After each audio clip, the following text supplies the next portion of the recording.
everyone, I'm Heidi with Revive, and today I'm going to show you how to create this fabulous old world finish using milk paint, Venetian plaster, chalk paint, some other products in the mix, and even some gold leafing. But first, I want to welcome you to the YouTube channel for Revive Upcycled Heart, Upcycled Home, where it is our goal here to help you decorate your home in both eco-friendly and budget-friendly ways. So it would mean the world to me if you could give me a subscribe so I can continue to make great videos like this, and be sure to click on the little bell so you get notified every time I have a new video come out. So without further ado, let's get painting.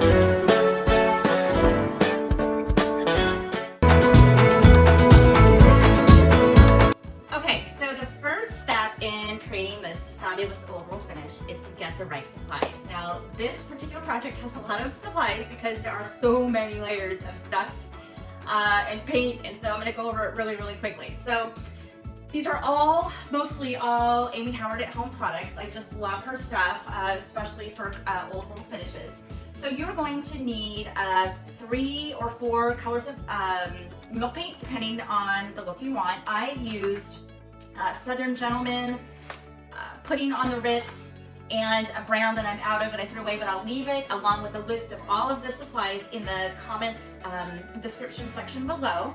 You will also need cracked gesso and her Venetian plaster product. But before you even think about applying paint, you want to make sure you clean it. And there's a quick video on why I use this product. It's called Clean Slate, and why I use it compared to anything else. This is my favorite. So again, you can watch that video here as well. You will also need some tools. You will need a chip brush, an offset scraper, a sealable sponge, and some mixing containers. You will also need gilding size, so you absolutely have to use gilding size with your gold leaf. And then something to seal your product. On this particular piece, I'm going to use her new matte sealer. You can also use a wax. Again, everything's listed below. Pick it up. If you have any questions, you're always welcome to email me at revivebyheidi@gmail.com. Okay, let's get to step 2. Okay, once you have cleaned your piece with Clean Slate, be sure to mix up your cracked gesso using 2 parts gesso to 1 part water to get a sour cream-like consistency. And then take your chip brush and apply it over the entire piece, being sure to let it dry and then sand in between coats. Now, if you want a really chippy look, you can apply 2 or 3 coats to the entire piece. And if you need to store your gesso in between coats, be sure to put it in the refrigerator, otherwise you'll have a not so pleasant odor to contend with.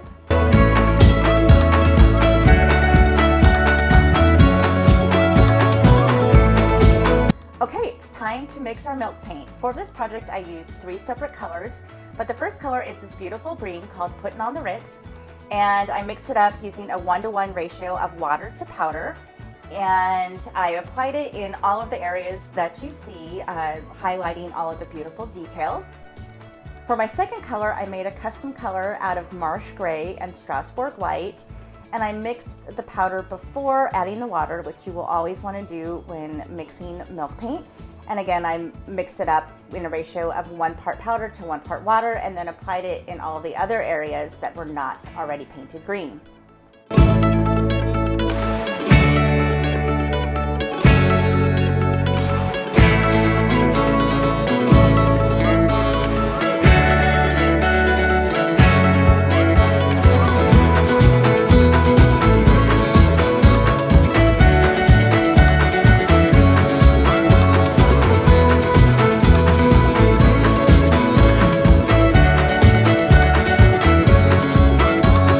For the final color in this part of the project, I used Calais Green and applied it with a seawool sponge, and at this point it looks really ugly, but I promise it does get prettier.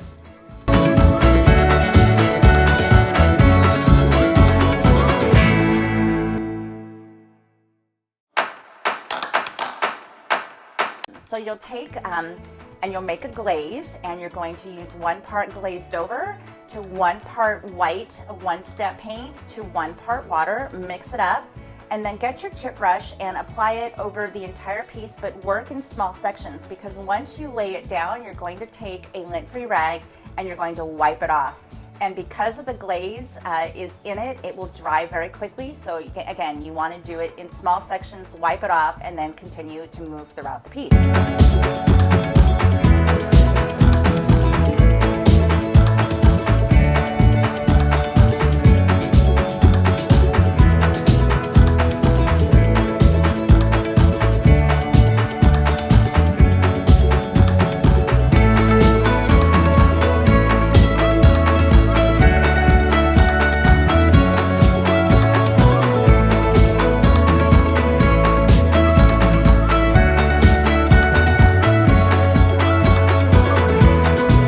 So what you'll do is create a custom colored plaster. Take your Venetian plaster and you'll mix it with the same colors of milk paint that you already used. But I did add a little bit of the Southern Gentleman because the white in the plaster will dilute the color, and you want it to be the same color as the milk paint on your piece. And so that darkened it up a little bit. And once you get the color that you want in the powdered form, go ahead and add water until it gets to a sour cream-like consistency again.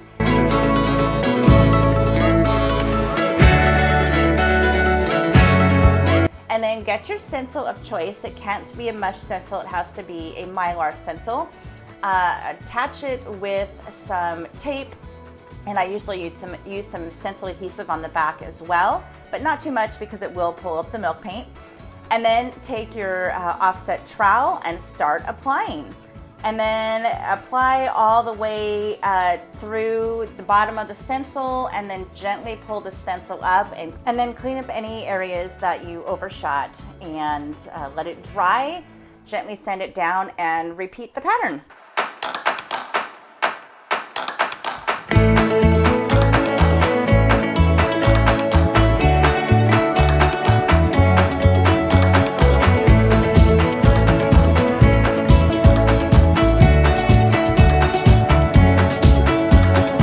Okay, time for some more milk paint. This color is called Sunday Suppers, and I mixed it up in a 1-to-1 ratio and use it to give some depth and dimension to all of the carved pieces on the front and along the side. So go ahead and put this on, and it will be the basis for when we gild next. Okay, so you'll want to mix up some black tea. I also like to drink tea, decaf tea, so I do spiced chai, anything that's dark brown or black.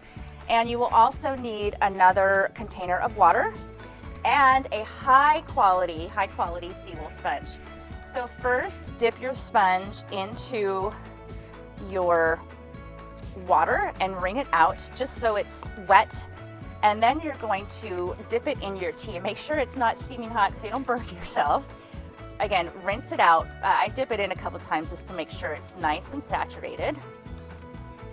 But then rinse it out, and you're going to take it and you're going to pounce it and twist, pounce and twist, and then sometimes go back and forth depending on the look that you want. But that's going to remove the paint, and I would use varying pressure points because sometimes you're going to want to go all the way down to the wood, and I have 3 layers of milk paint on here, so I don't want it to be uniform. I want it to look mottled. So you can see here I've gone down to the white gesso. Here I've just gone down to the blue. So here I might go back and forth a little bit, and just again use varying amounts of pressure, and then do that a couple times, and then dip, and you're going to clean off your sponge again, rinse it out, because you don't want the paint that you're picking up to deposit back on the piece. So do a couple passes, dip it again in your tea, rinse it out, and repeat.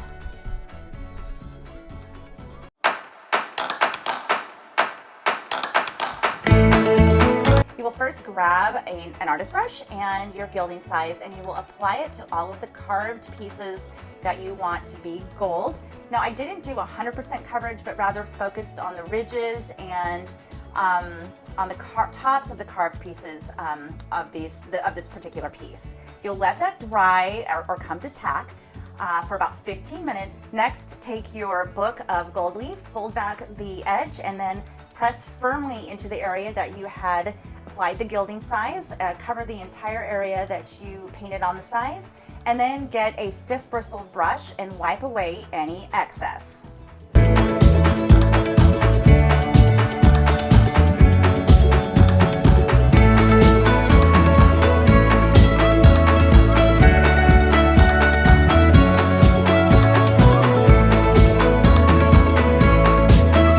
Next, grab some steel wool and gently sand away the edges, and this will give it a dull aged look rather than a bright shiny one. Then continue to apply the gold leaf and all of the beautiful details throughout the entire piece.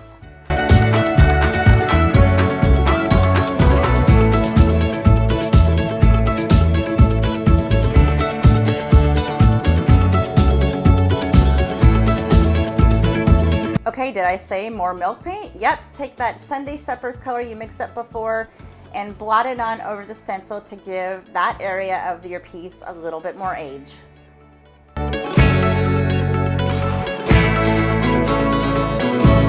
Now for the final step, I painted the top with the chalk paint for added durability, and I used a color called Italian Silver, and then I used a little bit of that glaze we made in the prior step and added that on top to give it the same color as the milk paint.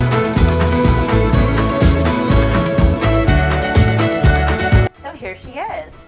I, of course, wanted to let you know that I did seal her. On the top, I used matte sealer for added durability, and then on the areas of milk paint, I used Mindro beeswax.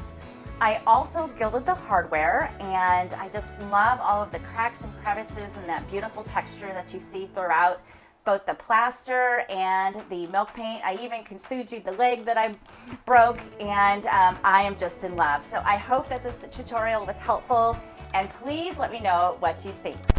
Hey guys, I really appreciate you watching all the way to the end. So my heartfelt thanks, and be sure to subscribe for lots of great more tutorials.